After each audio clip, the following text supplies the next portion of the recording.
Welcome to the Outer Banks podcast, presented by Seaside Vacations. With nearly 400 hassle-free Outer Banks vacation rentals. Begin planning your Outer Banks beach escape today at OuterBanksVacations.com.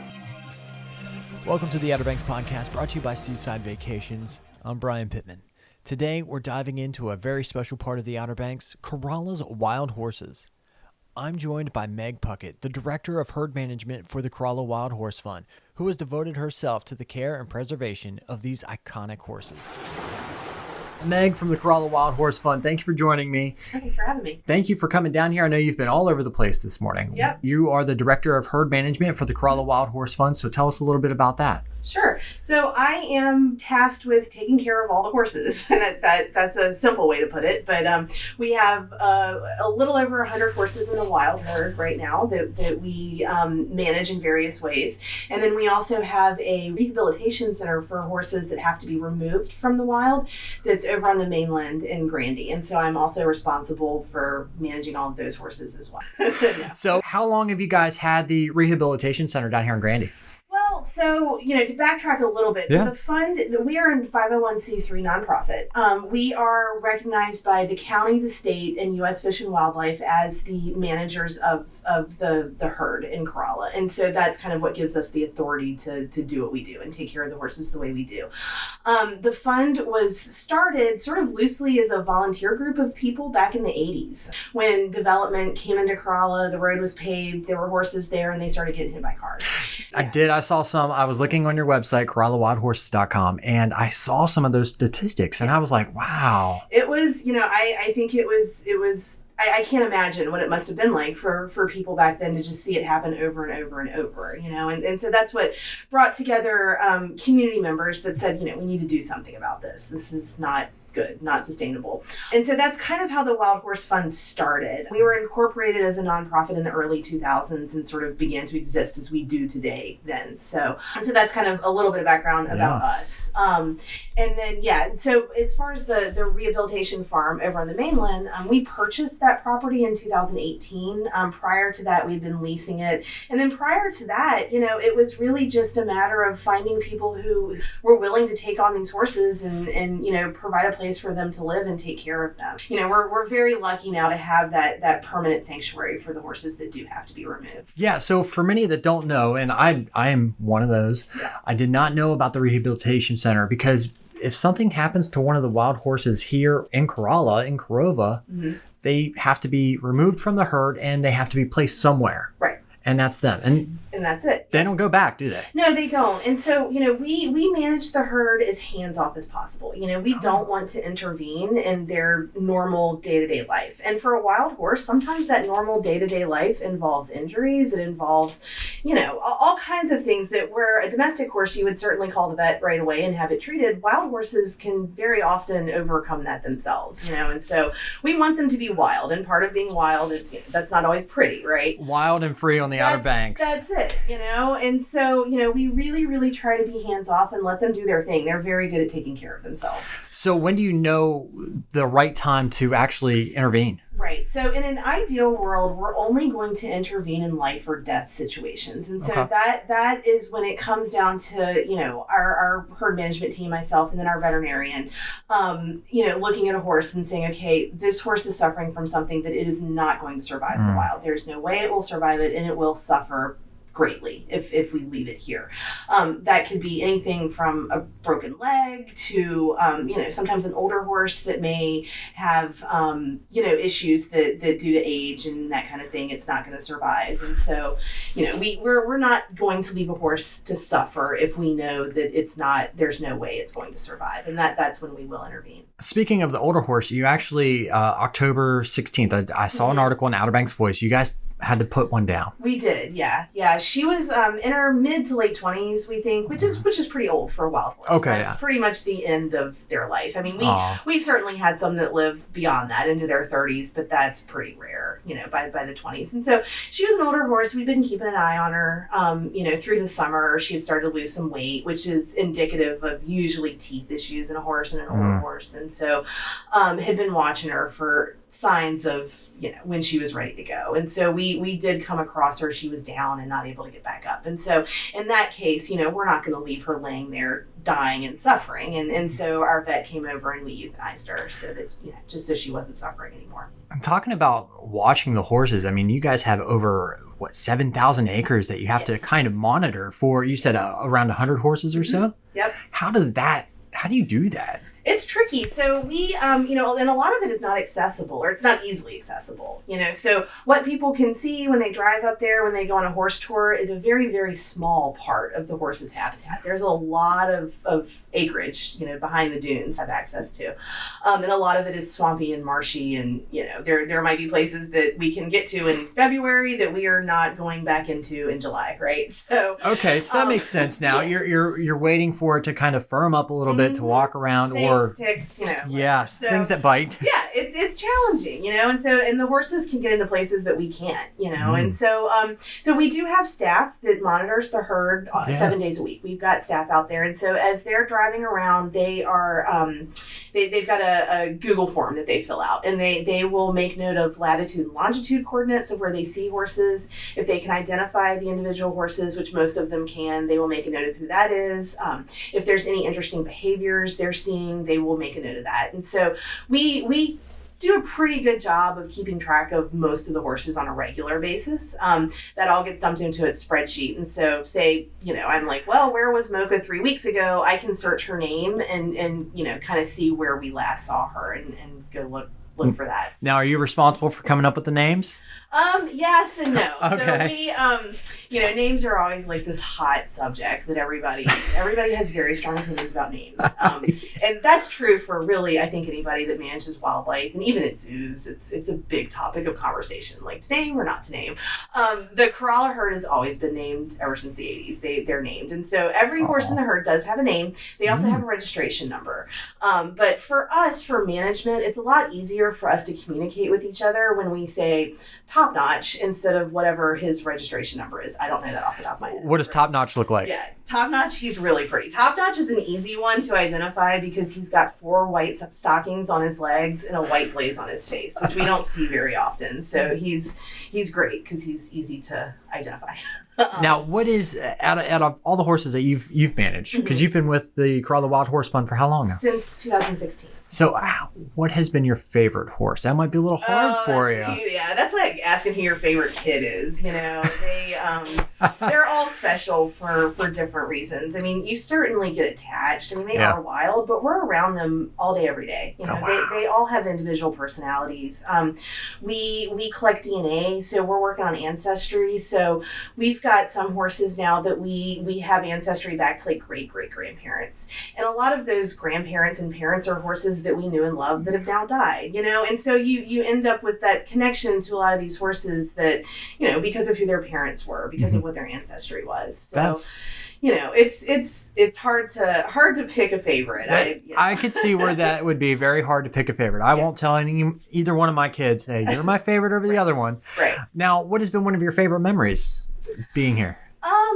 It's so much. I mean, I think just being around the horses, and just being able to experience this every day, we try not to take it for granted. There are people that to come see the horses once in their lifetime is on their bucket list, and we're out there every day around them and get to interact with them and just be here. And so we really try not to take that for granted. But I think, like the best experiences, honestly, are when they're born and when they die. And that sounds kind of, when they die of old age specifically, when you're around a wild horse that might be 30 years old and you're able to help them, peacefully go at the end of their life and then kind of reflect on the impact that horse had in the herd and all that. That's a very special thing. And I think just as much as having a new foal be born, it's kind of like that full circle of life thing we have going on. Did we just have one born not too long ago? Over the summer, I believe? Over the summer, yeah. We had 11 foals born over the summer. Wow. The last one was born probably July. So where's the population now as compared to like when you first came on? So we, like I said, we are recognized by those government entities as, you know, the managers of the herd. And that we have an advisory board that's comprised of people from all of those different, you know, governing bodies. And so we meet quarterly. We have a management agreement that's signed between all of us. And within that management agreement is also a population agreement. And that is no less than 110 and no more than 130 horses. And that was, that number came up with it was an equine geneticist that came up with that number. And so for genetic health of the herd, you know, that's what we believe we need to have minimum for the genetic health of the herd. Okay. So, and right now we are at 109. So we're pretty good. We're right there. Right under the minimum, and we've got room to grow. We have an aging population of horses right now. The majority of the horses in the herd are older, you know, in their teens going into their 20s. And so, you know, babies are good. We want to have young horses that are, you know, going to come in and fill those spots once these older horses start to die. So I think one of the biggest problems that we have, or maybe you can even elaborate as to what the biggest problem is with the wild horses up there, and I guess the contact with the public. Sure. Yeah, it's challenging. You know, these horses no matter how wild and free we want them to be, they're always going to be around people, right? And that's part of what makes them what they are, quite frankly. You know, they have very, very specific adaptations and behaviors and, you know, things like that are a result of where they are and where they've been for hundreds of years in the environment, in their habitat, which includes people, right? And so that's just a fact of life. And so I think that it's really important to find that balance and to kind of compromise and understand that they live where they live. There's always going to be people there. And so I think all of us have to work really hard to you know, follow the rules that we've set in place and just be very respectful of their wildness, because they are wild. You know, they can be dangerous. You know, you don't want to interfere with their day-to-day life because that changes behaviors and dynamics and, you know, all kinds of things.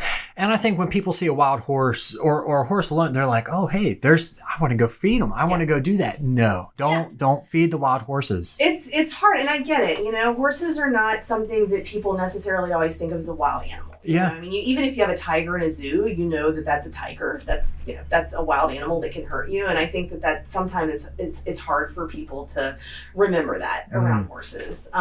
You know, I hear a lot in the summer, like, well, I have horses at home. I always say, well, I do too. And I still am not going up to one of these wild horses, you know? So yeah, I mean, a lot of it is just education. You know, we just have to educate people as to why it can be dangerous. You know, I say first and foremost, it's just kind of rude, you know, leave them alone. Like, they're out there doing their thing. Why are you bugging them, right? Like, I love that. Just leave them alone, you know? You can watch them at a safe distance and you're getting a better experience because you're watching them behave naturally if you stay away from them.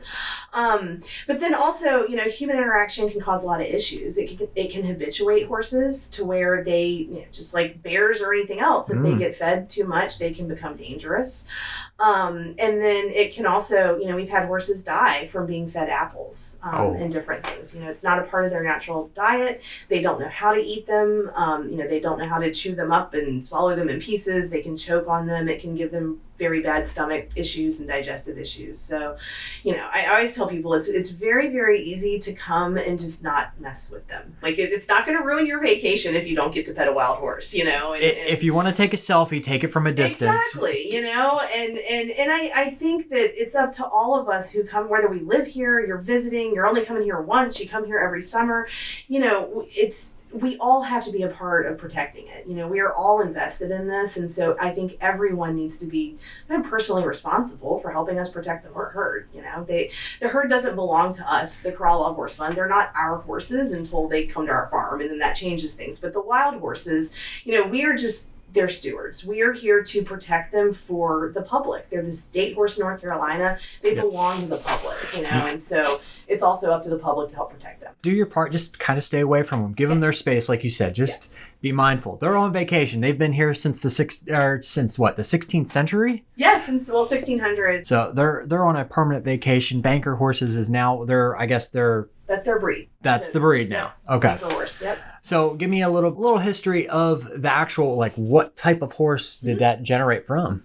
there's the legend, right, and of the ship. You know, Yeah. I always talk about the Lost Colony when I talk about this. Like, right, like we kind of know where the Lost Colony went, right? It's not that much of a mystery anymore when you look at the archaeology and the the history behind it. But that doesn't mean that the legend isn't important. It doesn't mean that the play isn't important. It doesn't mean that all of those stories aren't important. Same thing with Blackbeard, right? Did Blackbeard really swim around his ship 16 times after they cut off his head? It's a legend. But it's still an important story. Yeah, it is. You know, and so I think the horses are the same way. You know, we need that legend, and those stories are still really important, but we just need to also have the actual historical background as well. And that comes from, primary sources. We know that people were bringing horses over here during that time period. It also can be reflected in the science and the DNA and, things we're seeing along those lines as well. So the Spanish did bring horses back over to this area. But they didn't sail over here with horses for very long. They brought horses over here, and then they set up breeding farms, primarily in Central and South America. Oh. And they started breeding these horses down there. And then there was a thriving horse trade all the way up the East Coast and kind of back down the Mississippi for maybe 100 years or so. Okay. And so that's where you really, saw the horse population in this area kind of explode. That's where these horses came from for the most part. And like I said, we see that reflected in the DNA, in the genetic makeup of these horses. Yeah, it's amazing to see. I saw a fact on your website. In 1926, the herd population was so much. Yeah. And now, to hear that it's just down to 100, but it's kind of sustained. Mm-hmm. Yes. That's an awesome thing to hear. Now, what type of diet do they actually have? I know we had touched about don't give them your leftovers, and that's a number one thing on your FAQ page. Don't feed them. Right. Don't give them leftovers. Don't spread out your trash. Don't do any of that. What are they eating out there? So these horses are really unique in the adaptations that they've developed over the centuries to be able to survive here. Mm-hmm. They are what's called a land-race breed of animal. You see that in other domesticated species like hogs and sheep and things like that, where a population of animals lives in a certain region, a certain area, and then they do start to develop adaptations that allow them to survive in those areas.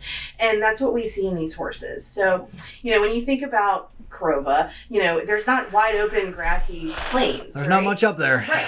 And so these horses have developed to be able to survive on very, very few calories. Wow. They don't need a lot of calories. They eat what's in front of them, basically, which isn't always a lot. But if you've been up there, they're all fat, right? I get calls all summer like, this horse is pregnant and it's a stallion. So they're very good at taking care of themselves. That's one of the most challenging things once they're in captivity is not overfeeding them.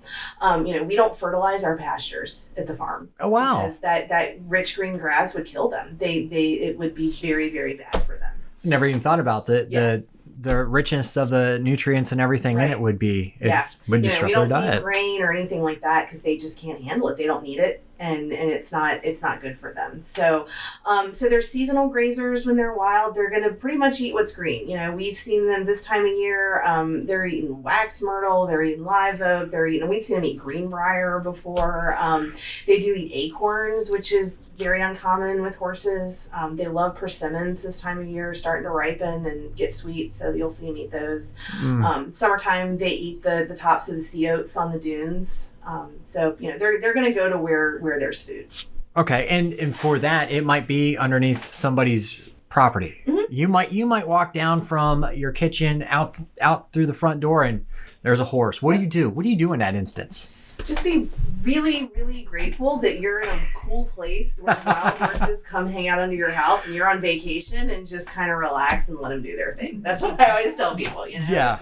You've been blessed by a wild horse, you should just sit and watch and appreciate it. Most of the time if they're going to be under a house, it's for the shade, quite frankly, so they're resting. So they're just kind of chilling out in the shade. But, around the houses there's grass and they're going to graze and be there. They're gonna do horse things. Exactly. They're gonna do what they need to.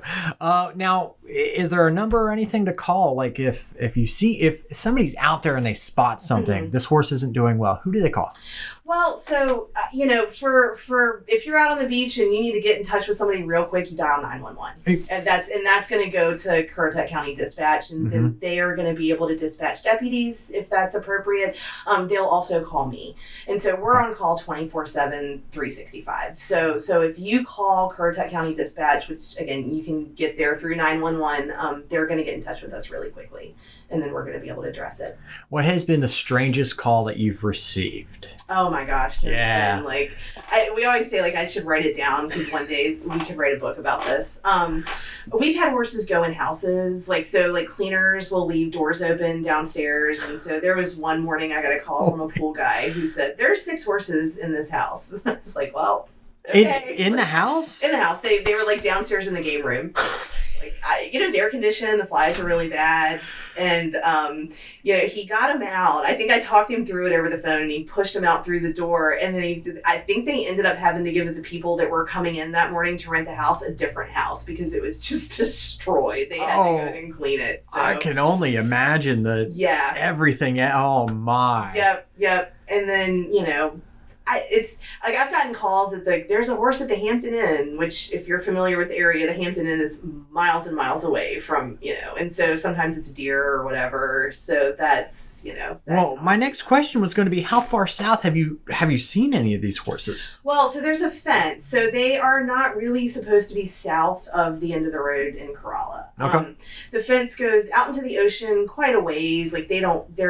It's very unlikely they're going to swim out in the ocean to get around the fence. It does extend out into the sound on the other side a little bit, but not that far. And so if they really want to get around it, they can.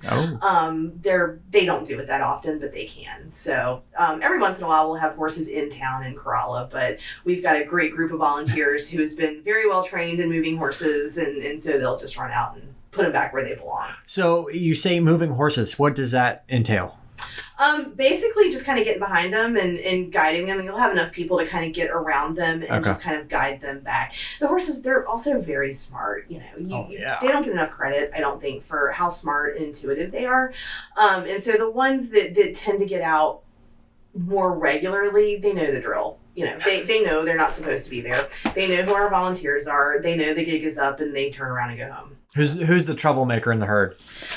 Well, it was an old mare named Blossom. Okay. We ended up taking her off the beach last year, about a year ago, almost exactly. She tore a tendon in her leg, and she's all recovered now. She's good, but she's pretty old, and she was kind of the ringleader of taking them around the fence. We think she's probably old enough that she lived there before the fence was installed. So, to her, it's just in the way. It's not, it's kind of a suggestion. I'm just going to get over it some way. Yeah, and so, it's always just please don't teach the babies how to do this, Blossom, And so when she tore, you always hate to take a horse off the beach, but that's one of the things we thought, all right, well, at least we don't have to worry about her, coming out on the pavement anymore. So. Oh, man. I can only imagine if I was up there and I saw a horse out there in the sound just swimming along, and the next thing I know, it's hopping this fence. There it is. Oh, man, I don't know what to do. But if you have any questions, like you said, call 911 or they'll get in touch with you, and then you'll have your team of volunteers. Right. And, being a volunteer, how difficult is that? And do you guys train the volunteers to go do that? Well, our primary volunteers that work with the wild horses are the ones that they live in the neighborhood right there at the end of the road in Corolla. And so there are folks that when the horses get out, that's, so they're a very select group of people who have been very well trained to do that. But if people are interested in volunteer opportunities, they can always reach out. We've always got a lot of stuff going on. A lot of times it's more administrative stuff that we need help with. I mean, there's a lot of different things people can do. So, I mean, if they're interested in getting involved, they can definitely reach out. And I'm pretty sure you guys now. Do you need volunteers over here in Grandy? In Grandy, no. We actually don't have a volunteer program out at the farm in Grandy.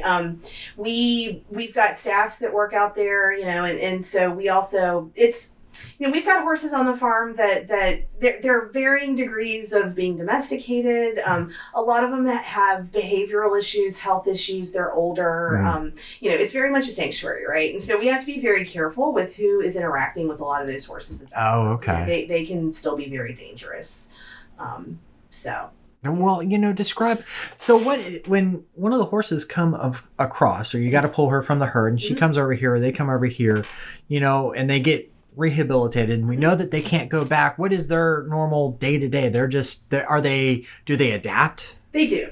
They're one of the reasons these horses are still here after this many centuries is that they're very, very good at adapting. They are very good at assessing their situation and saying, well, I'm not being chased by a bear, right? Like, no one's trying to kill me. I'm being fed. Like, this is not so bad. I'm okay.